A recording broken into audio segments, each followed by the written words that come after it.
Hello, everyone. Welcome to today's lecture on drawing Lewis structures, or electron dot diagrams, as they're also known. So when we draw Lewis structures, we have to use the periodic table to determine the number of valence shell electrons, and it's those valence shell electrons that are going to be accounted for when we draw our Lewis structures. So typically, we're going to place the electrons initially in pairs in between atoms. And keep in mind that the octet rule will be followed for the most part to try to achieve greater stability. Every atom will be stable with 8 except for hydrogen, because it's only got one shell of electrons or one energy level. Hydrogen is stable with just 2 electrons. So it's the only exception to that. Now, sometimes to achieve stability, we're going to create multiple covalent bonds. So either double bonds or triple bonds. So now, when you're given the formula for a substance and asked to draw the Lewis structure, you're going to come up with a skeleton diagram where you're going to put a central atom in the middle, usually the atom that's least electronegative. And then you're going to put the other atoms around the central atom. We call those non-central or terminal atoms. So you're going to count up the total number of valence shell electrons, taking into account the ionic charges. You're going to join the atoms, like I said, in a diagram where you're going to put single covalent bonds, either as sticks or as electrons, shown as dots. And then you're going to complete the octets of the non-central atoms and the central atom. Now, if the central atom has fewer than 8, you're going to create double or triple bonds. And then you're going to check the formal charges to try to get the formal charges as low as possible. So all that I'm going to show you right now by doing some examples. So here's the first example, carbon tetrachloride. To draw the Lewis structure, we can see carbon has it has 4 valence shell electrons. Chlorine has 7. How do I know that? From looking at the periodic table. So carbon, all elements in this family have 4 valence shell electrons. All elements in this family, the halogen family, have 7 valence shell electrons. So keeping that in mind, when we do the math, we get the 4 from the carbon. So there's 1 carbon atom. We get the 7 valence shell electrons from each chlorine. There's 7 chlorines, so 7 times 4 is 28 plus 4. 32 electrons we're going to have to account for in our Lewis structure for carbon tetrachloride. Could also call that carbon 4 chloride, with the 4 in brackets in Roman numerals. IV is the symbol for 4. So we're going to put you can see where I'm talking about here, where the numbers come from. So we're going to put the carbon in the middle. We're going to put the chlorines around the outside. And we're going to put a pair in between each pair of atoms. Now we're going to satisfy the rule of 8 or octet rule for non-central or terminal atoms. Okay. Now I know when you do your diagrams, you don't have to use different colors. You can use all the same color. I'm just using different colors to show, for instance, chlorine has 7 valence shell electrons, carbon has 4. So if we're doing some accounting, we can see that the 4 came from the carbon, these 7 came from this chlorine. Now we're not finished yet. We have to use 32 electrons, so we keep going, satisfy the octet rule for each chlorine in our diagram. Now we can see we have a stable arrangement here. If we check formal charges, we can see carbon has 4 valence shell electrons. When we're assigning formal charges, we're assuming that all shared pairs are 1 electron from the shared pair goes to each atom in the sharing. And non-shared pairs belong completely to that particular atom, in this case, chlorine. So the formal charge on chlorine is 7, take away 6, take away 1, 0. Carbon is 4, take away 4. Because each of these are shared pairs, only one of the electrons belongs to the carbon. The other one belongs to the chlorine. So now the arrangement we've created has formal charges of 0. Likely that is the best representation for a carbon tetrachloride molecule. And again, I can just show you how we figured out the formal charges of both the carbon and the chlorine to be 0. Now I'm going to show you a 5th step. If you have any electrons left, in the last example we had 32 electrons. Well, what if we had more than 32 electrons? What would we do with them? Well, you're going to put them around the central atom. So to show you that step, we're going to use the first 4 steps for the second example of sulfur 4 iodide, or we could call it sulfur tetra iodide. 2 possible names here. Now, when we count the electron numbers we're going to use, sulfur is in group 6. Again, look at the periodic table. Sulfur has 6 valence shell electrons. The iodine has 7 valence shell electrons. Here it is, 7 valence shell electrons. So the total number of electrons will be 6 added to 7 times 4, 28, and 6 is 34. So we're going to use 34 electrons in our diagram. So we put sulfur in the middle, 4 iodines surrounding it. We're going to put a pair in between each pair of atoms. Now I've made these smaller just to leave room for the 5th step. So we're going to follow this first 4 steps in the same order. So we're going to satisfy the octet rule for terminal or non-central atoms. That's iodine in this case. So now when we count the electrons, we can see there's 8 around each iodine. That's a total of 32 electrons. Well, we decided there's going to be 34 electrons. 4 times 7 plus 6 is 28. 6 is 34 electrons. So this only has 32 electrons. So where are we going to put the next pair? Well, almost always I just put them around the central atom to start with. I don't make double bonds yet. I now check formal charges. So when I check formal charges, I can see that sulfur, for instance, has, in this case, there's 5 pairs of electrons that are being shared by sulfur. So sulfur is assigned half of those 10, so 5. So formal charge on sulfur is 6. Take away. Now this pair here, sorry, sulfur is sharing with 4. So half of those 4 pairs is 4 electrons. Now these 2 weren't being shared. They belong totally to the sulfur. So again, to find the formal charge of sulfur, we're going to subtract those 2 plus half of the 8 that are being shared for a formal charge of 0. And the formal charge of iodine, each iodine has 7 valence shell electrons, and then we're going to subtract the 6 and half of the shared pair. So 7 take away 7 is 0. So looks like we have a suitable Lewis structure for sulfur tetraiodide since all the formal charges are 0. Now I'm going to go over a step 6. If the central atom is in group 4, 5, 6, 7, or 8, I call these just out of convenience 4, it's really 14, 15, 16, 17, and 18. So I'm dating myself, but now that numbers you can see are different.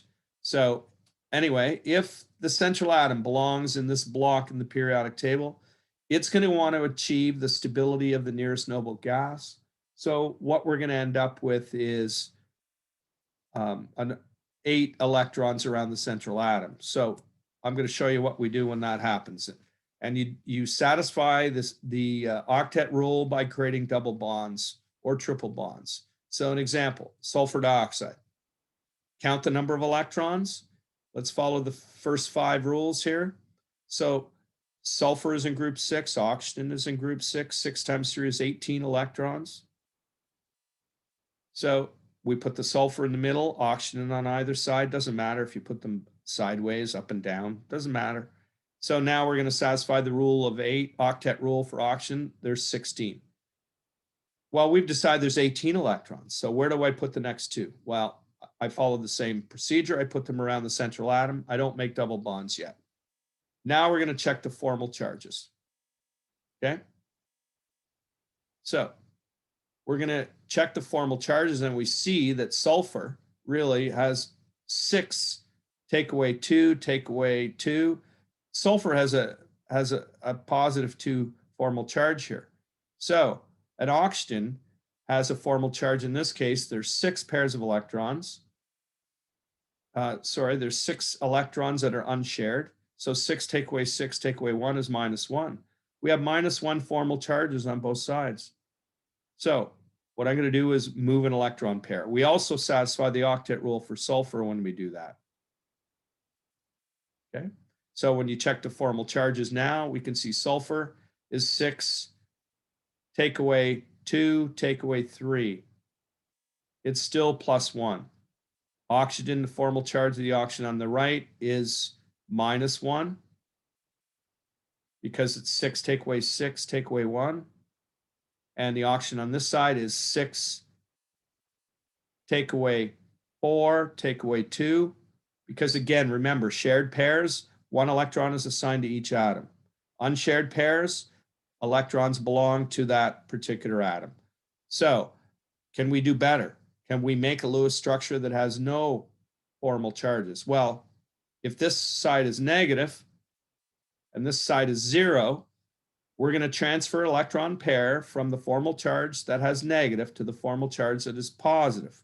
We discovered the formal charge of sulfur in this case is 1. So I'm going to transfer an electron pair, okay, from the oxygen to the sulfur. So to do that, I'm going to transfer it here. And now when we assign the formal charge of sulfur, it's 6 take away 2, take away 4 is 0.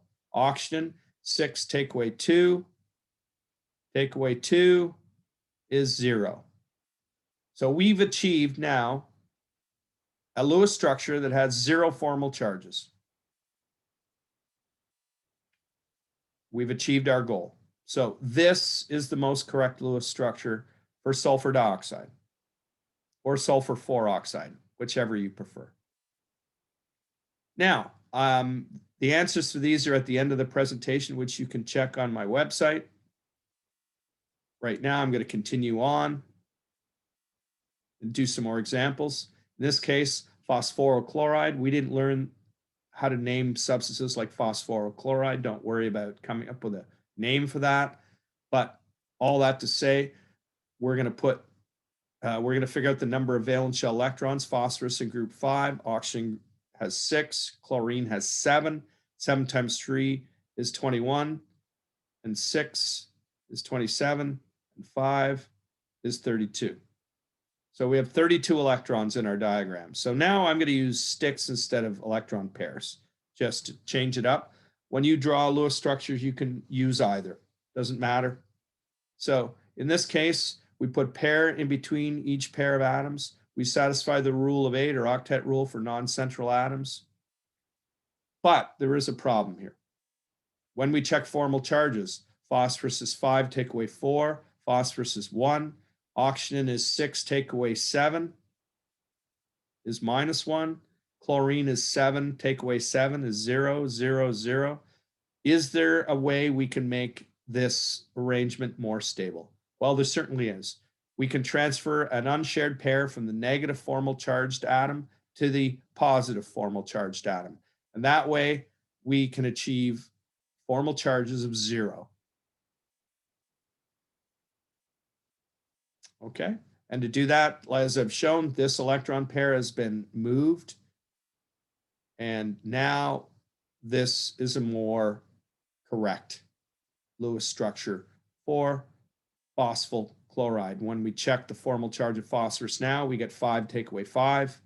We get oxygen, 6, take away 4, take away 2 is 0. 7, take away 7, 0. So this is the more correct arrangement. Now, one way you can check is to look around each non-central atom and count the number of electrons. We need 32, so there's 32 electrons. When we do the same with the central atom, we can see again it's got 8 electrons around it. It's stable. Well, if you look at this example, this is more stable. Phosphorus has, in fact, 10 electrons around it. Can a phosphorus atom handle that? Well, take a look at your periodic table. Phosphorus is in the 3rd period. Remember, a period goes across the periodic table. So This period, starting at sodium and going all the way to argon, has 3 energy levels. The third energy level holds a total of 18 electrons. Remember, 2n squared. N is 3. 3 squared is 9 times 2 is 18 electrons. So phosphorus can hold up to 18 electrons. There's space for holding 10 electrons here. Now let's try one for a polyatomic ion. In this case, a polyatomic ion is nitrate. This is not a stable compound. This is in fact just a polyatomic ion. And sometimes we have to work with polyatomic ions, and we need to account for this negative charge. So when we count the electrons, nitrogen has 5 valence shell electrons, oxygen has 6.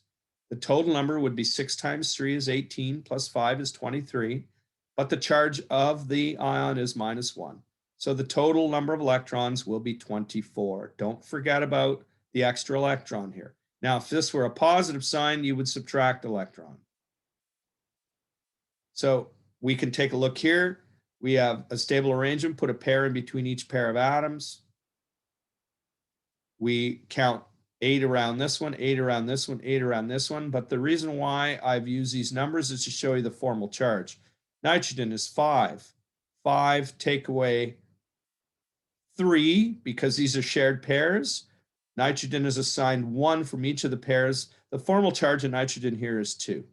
Formal charge on each oxygen is going to be -1. Well, -1, -1, -1, and +2 adds up to -1, which is the charge. But charges of +2, formal charge, are very unstable.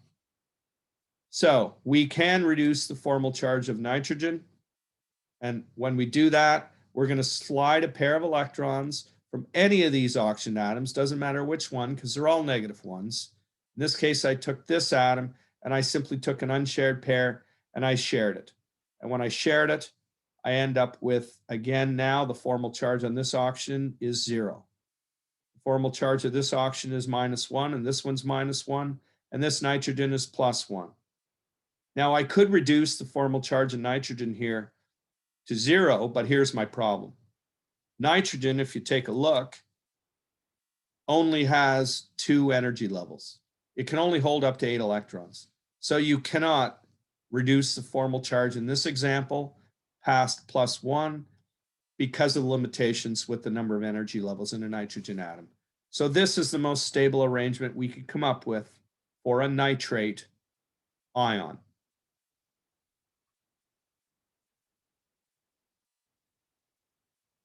Now, let's talk about what resonance means. Sometimes when we create Lewis structures, we create models that are probable. When we actually do the science and investigate the bond lengths by crystallizing the materials and firing X-rays through them in a technique called X-ray diffraction, we can then measure the bond lengths. I'll give an example. Let's talk about the environmental pollutant ozone, O3. Okay. It's also a substance in our atmosphere that protects us from harmful ultraviolet radiation. There's been a lot in the news about it in the last 25, 30 years. With CFCs, chlorofluorocarbons destroying ozone, we're concerned about it. In fact, we outlawed chlorofluorocarbons because of it.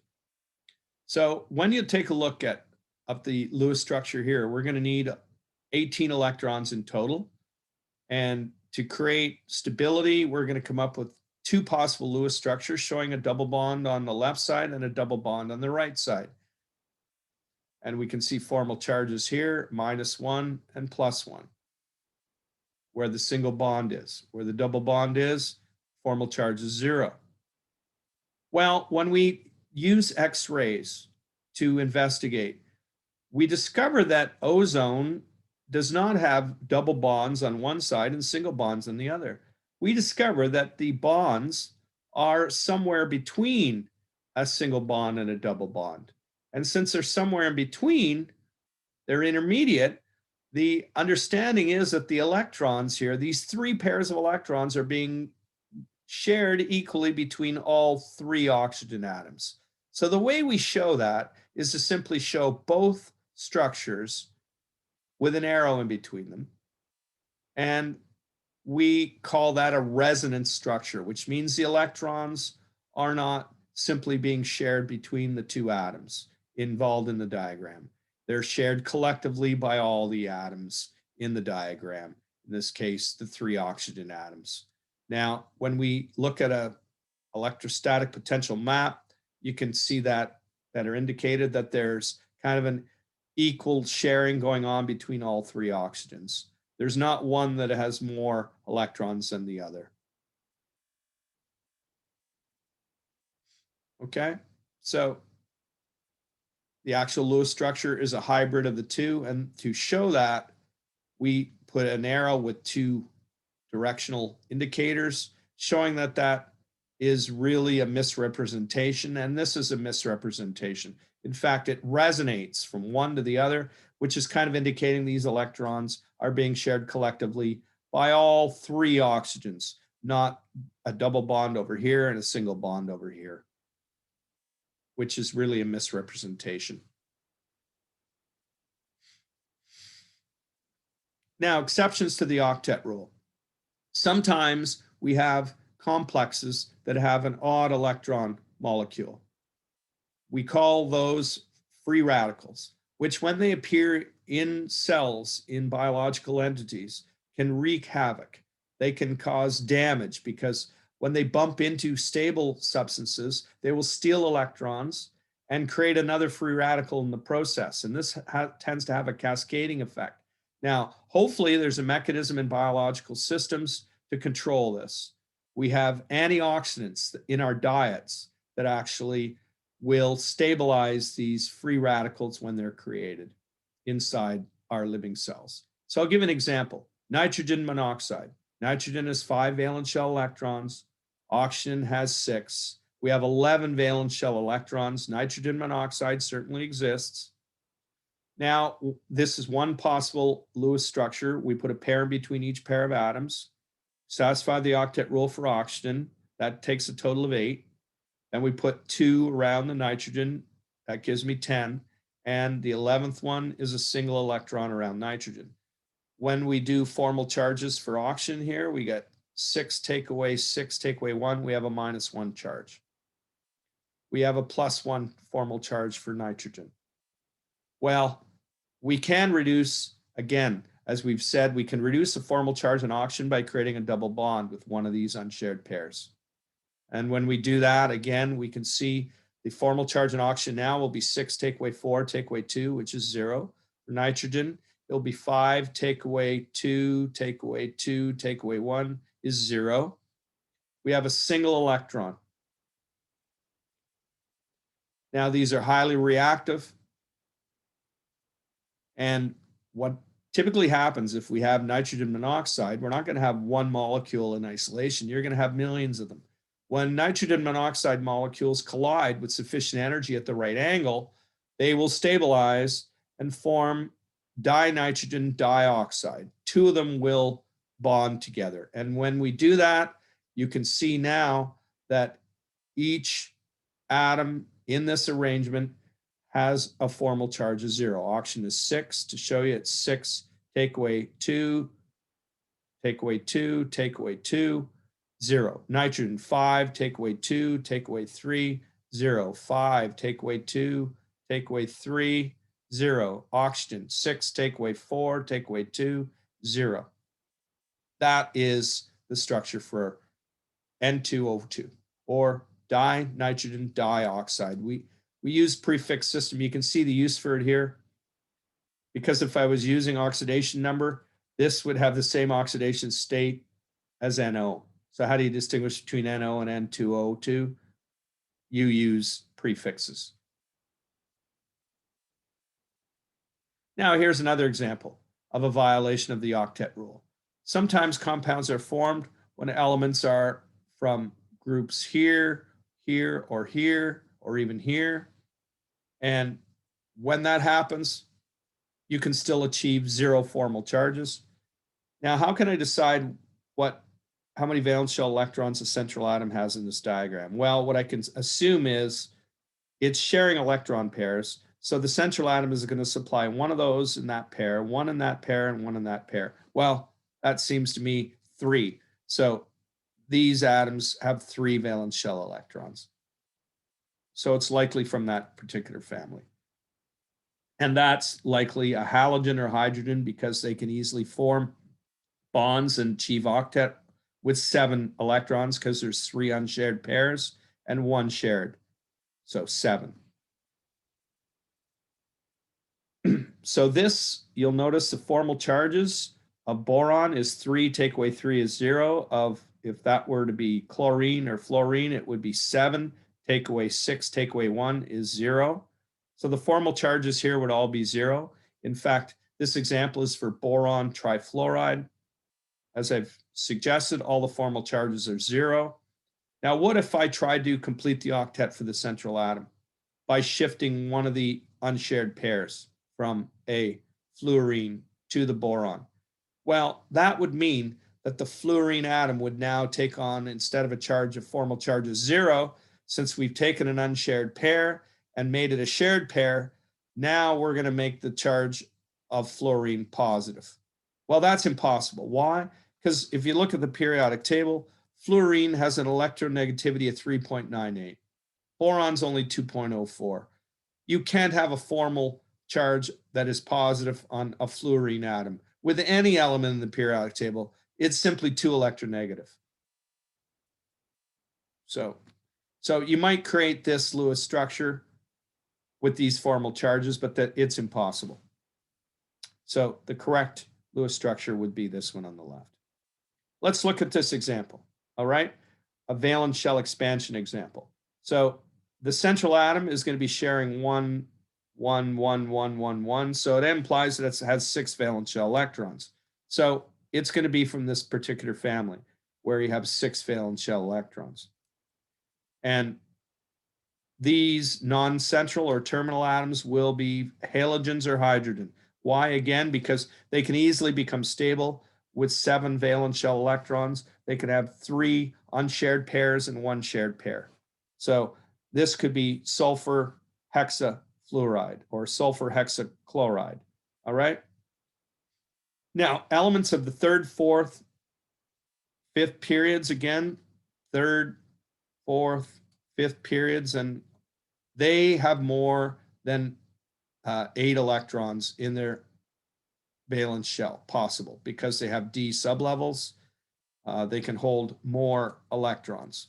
So in this case, if that is sulfur, typically what happens is the expanded valence shells occur when you have a non-metal bonded to a highly electronegative atom, like chlorine is fairly electronegative, or fluorine, and that could be sulfur. So you're going to assign lone pairs to the terminal atoms and give them an octet and assign the remaining electrons to the central atom, as I've suggested. So if it's sulfur hexafluoride here, we could see again, all the formal charges are 0. Sulfur has 2, 4, 6, 8, 10, 12 electrons around it. Entirely possible. Since sulfur has 3 energy levels, it can accommodate up to 18 electrons. Now let's do some examples. The underlined one in the example is the central atom. So we can say oxygen is 6, acetine is 7, 7 times 2 is 14, and 6 is 20 electrons we're going to account for. Put the oxygen in the middle, put a pair of electrons in between each pair of atoms, do the octet rule for non-centrals, that's 16. And then electrons left over are not going to be bonded in double bonds yet. We're just going to put them around the central atom. And now check formal charges. Oxygen is 6, 6 take away 2, take away 2, take away 1, take away 1 is 0. Acetine is 7, 7 take away 6, take away 1 is 0. So stable arrangement. I'm going to introduce a numbering system and a lettering system called ACS to describe molecules. This will become fairly useful when we assign shapes to these molecules in the next lesson. So I'm going to talk, the first number is the number of electron pairs surrounding the central atom. In this case, it's 4. It's joined to 2 atoms. That's where the 2 comes from, the middle 2. And there's two unshared pairs of electrons that can influence the shapes, as we'll discover later. That's where that 2 comes from. Now, another way we could designate is to say A is the central atom. In this case, it's oxygen. There's one of them, A1. We don't bother writing the one. There's 2 atoms joined to it. That's where we get the X2.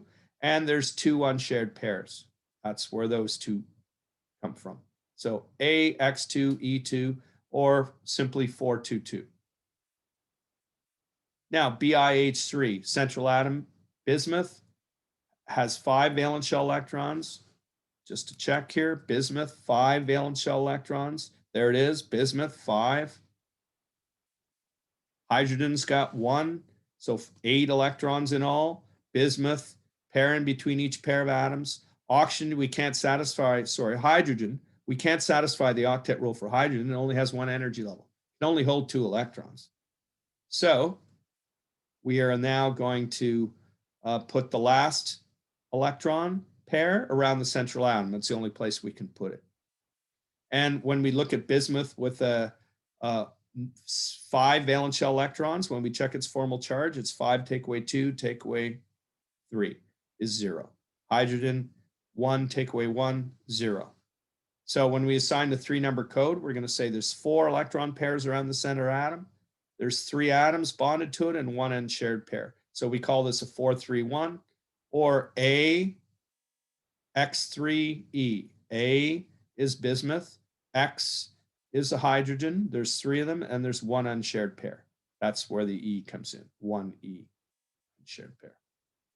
Now CBr4, carbon tetrabromide or carbon 4 bromide, 4 valence shell electrons, 7 valence shell electrons for a total of 28, and 4 is 32 electrons. When we assign formal charges here, bromine is 7, take away 6, take away 1 is 7. Carbon 4, take away 4, 0. Looks like this is an acceptable Lewis structure. So again, it's 4 pairs of electrons around the center atom, joined to 4 atoms with no unshared pairs. So we call that a 440 or AX4. E again represents the number of unshared pairs. There aren't any. So 4th one here, aluminum with 4 astatines. There's a negative charge of 1. Don't forget to account for that when we count the number of electrons. So 3 plus 4 times 7 is 28. 31, add the electron, 32. If the charge was positive, we was subtracted from the total number of electrons. So we put aluminum in the middle, 4 astatines, do the formal charge of aluminum. It's 3 take away 4 for a charge of -1, which is consistent. The formal charge, there has to be a formal charge of -1 somewhere in order to account for the negative charge of this polyatomic ion. For astatine, it's going to be 7, take away 6, take away 1, it's going to be 0. Formal charge of each of the astatine, sorry, a little mistake there, it should be AT right there. So again, we say there's 4 pairs of electrons surrounding the central atom, bonded to 4 atoms, and no unshared pairs, no E. So ASOAT3, 32 electrons, 5 and 6 is 11, and added to 21 is 32. Arsenic in the middle, oxygen, astatine around the outside. You can see here when we do formal charges, oxygen is 6 take away 6 take away 1 is -1. Arsenic is 5 take away 1, 1, 1, 1 is 5 take away 4 is 1. So can we reduce the formal charges? Yes, we can. We can move from the negative oxygen to the positive arsenic. We can take either of those 2 unshared pairs and share it, thereby reducing the formal charge here to 0 and reducing the formal charge there to 0. That's what we get with this Lewis structure. Now we have 6 take away 4, take away 2, 0. Astatine's 5, take away 5. Remember, shared pairs, half of the shared pair of electrons belongs to one of the atoms sharing them, which in this case, arsenic. Now, when we do the 3-number code, we get 5 pairs of electrons surrounding the central atom, joined to 4 atoms, no unshared pairs, AX4. So the next one, GeOCl2, germanium, is in the periodic table here. It's got 4 valence shell electrons, same as carbon. All in that family have 4. 4 added to 6 added to 7 times 2 is 24 electrons. So germanium, pair in between each pair of atoms, octet rule for non-centrals. We end up using 3/8 is 24 electrons are being used here. So now when we assign formal charges for oxygen, 6 take away 6 take away 1 is a -1. Germanium is 4, take away 3 is +1. As we saw in a previous example, yes, we can reduce the formal charge of oxygen and the formal charge of germanium. We can make them both 0 by transferring an electron pair that's unshared from the oxygen to the germanium. Now, we don't do it with chlorine because its formal charge is already 0. 7 take away 6 take away 1 is 0. So here is the more correct Lewis structure for this particular compound. So when we assign a 3-number code, there's 4 pairs of electrons around the center atom, joined to 3 atoms, and no unshared pairs.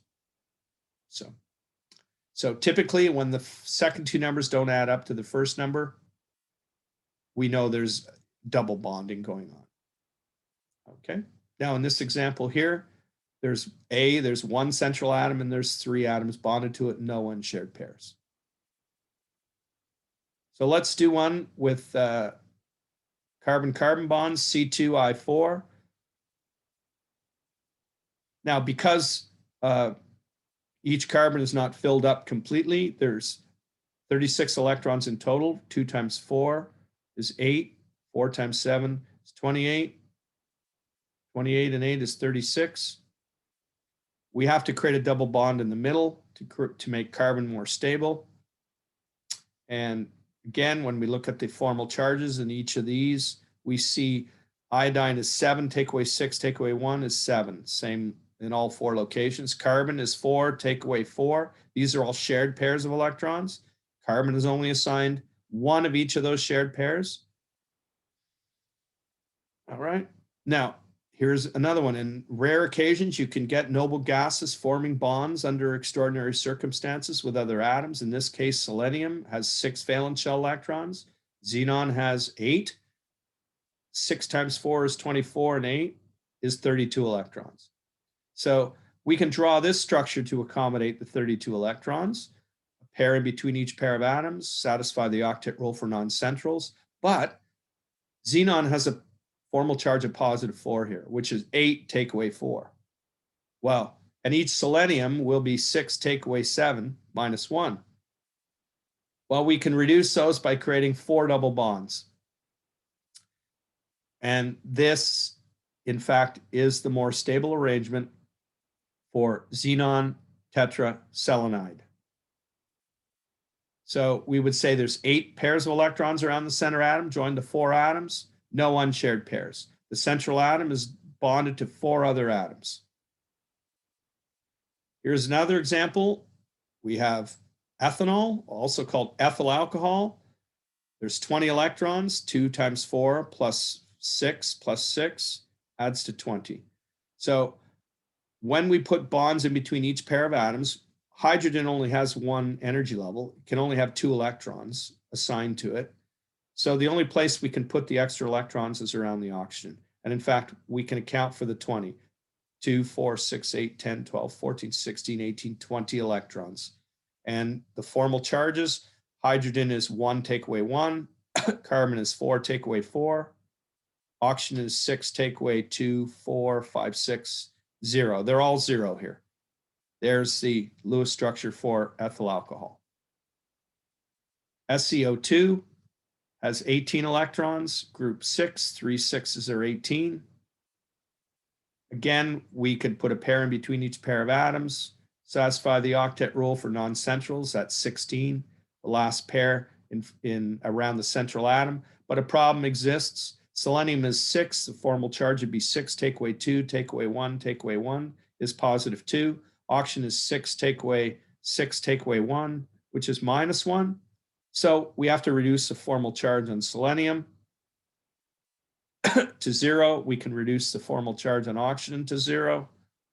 So to do that, we can have 2 double bonds on both sides of the selenium. Now, selenium is 6, take away 2, take away 1, 2, 3, 4. So we get 0. Oxygen is 6, take away 4, take away 2, 0. And there's 5 pairs of electrons around the center atom joined to 2 atoms with 1 unshared pair, A, X2, E. For BrO2F, bromine has 7, oxygen is 6 times 2 is 12, plus 7 adds up to 26 electrons. So when we put a pair in between each pair of atoms and then satisfy the rule of 8 for non-centrals, we get 24 electrons. The last 2 are put around the bromine. But again, bromine's formal charge is 7, take away 3, take away 2, gives us a plus 2. Oxygen is 6, take away 7, minus 1. So we're going to transfer electrons from the oxygen to the bromine. And now we can see the formal charge of everything is 0. 7, take away 1, 2, 3, 4, 5, and then 6, 7. Both of those electrons are assigned to bromine because it's an unshared pair. Oxygen is 6, take away 4, take away 2. Fluorine is 7, take away 6 and 1 is 0. So they're all 0 here. And when we assign a 3-number code, we're going to get 1, 2, 3, 4, 6 pairs of electrons around the center atom, joined to 3 atoms, 1 unshared pair. AX3E would be the AX designation. Next one is XeOAT3. Xenon is 8, added to 6, added to 3 times 7, gives us 36. So in this case, we put a pair in between each pair of atoms. We satisfy the octet rule for astatine. And now that still only takes us to 32 electrons. We're going to put the last 2 as unshared pairs around the xenon. And when we look at the formal charges, we get 6, we get xenon is 8, 8, take away 4. The unshared pairs belong to the xenon. Take away 4 is 0. Oxygen is 6. Take away 1, take away 6, take away 6, take away 1 is minus 1. Astatine is 7, take away 6, take away 1 is 0. So the acetines are 0, the oxygen's minus 1, the xenon's 0. Can we avoid the formal charge of minus 1? No. Why? Because this is a polyatomic ion, the minus 1. Forgot to mention, in our total of 36, we had to add 1 for that negative charge. All right, here's an example of the actual Lewis structures. All righty. Been a good day. So we're going to end this now. Thank you.